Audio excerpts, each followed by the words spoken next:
Same. అమరావతిలో రెండో విడత భూసేకరణ అవసరం అంటారా?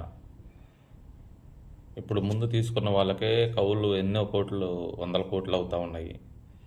మళ్ళీ ఆడ నీళ్ళు వచ్చి నిలబడతా ఉన్నాయి. నీళ్లు తోడడానికి వందల కోట్లు అవుతా ఉన్నాయి. ఆ నీళ్లు రాకుండా ఏదైనా వాల్స్ కట్టడమో లేదంటే ఒక కెనాల్ తీసేయడమో. ఇప్పుడు తీసుకున్న భూముల ప్రకారము వాళ్ళకి ఇవ్వాల్సిన ప్లాట్లు ఇచ్చేసి వాళ్ళకి అలర్ట్ చేసి ఆ ఏరియా డెవలప్ చేసేస్తే ఆ కౌలు తగ్గిపోతుంది. ఈ వాటర్ ప్రాబ్లం చూసుకుంటే అది తగ్గిపోతుంది. ఫస్ట్ అయితే ఏదైతే ప్రణాళిక ప్లాన్ చేశారో ఆ ప్రణాళిక ప్రకారం ముందు డెవలప్ చేసేసుకొని తర్వాత కొత్త ప్రణాళికలు, కొత్త భూసేకరణలు తర్వాత చేసుకోవచ్చు కదా. డబ్బులు ఎందుకు వేస్ట్ చేసుకోవడం? ఇప్పుడు అది తీసుకుంటారు, ఇది డెవలప్మెంట్ అవ్వదు. అది ఇది రెండు పెట్టుకున్న ఎన్నో 15-20 సంవత్సరాలు అయిపోతుంది. అప్పటి వరకు ఇలా కోలు కడుతూనే ఉండాలి.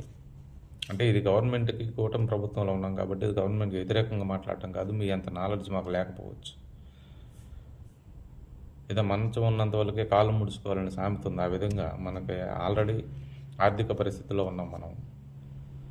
ఈ 5 ఏళ్లలో ఈ కూటమి ప్రభుత్వంలో ఉన్నప్పుడు చేసినంత సహాయం కేంద్ర గవర్నమెంట్ ఎప్పుడూ చేయలే. ఇంతకుముందు కూడా ఇంకా చేస్తుందో లేదో కూడా తెలియదు. ఎన్నో వేల కోట్లు ఇస్తూ ఉన్నారు. ఆ ఇచ్చిన డబ్బుల్ని జాగ్రత్తగా వాడుకొని ముందైతే ఏదైతే ప్రణాళిక ఉందో దాని ప్రకారం కంప్లీట్ చేసుకొని ఆ తర్వాత కావాలంటే ఫర్దర్గా ఆలోచించండి దయచేసి.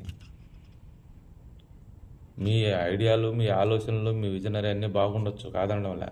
కానీ మనకు శక్తి ఎంత ఉందో శక్తి ప్రకారం కదా చేసుకోవాలి. జనసేన కార్యకర్తగా నా అభిప్రాయం మాత్రమేనండి ఇది. మా పార్టీ అభిప్రాయం కాదు. మా పార్టీ ఏమో తెలియదు, నాకు పెద్దలు ఉంటారు దాని గురించి కాదు. నా అభిప్రాయంగా నేను చెప్తా ఉన్నాను, దయచేసి అర్థం చేసుకోండి.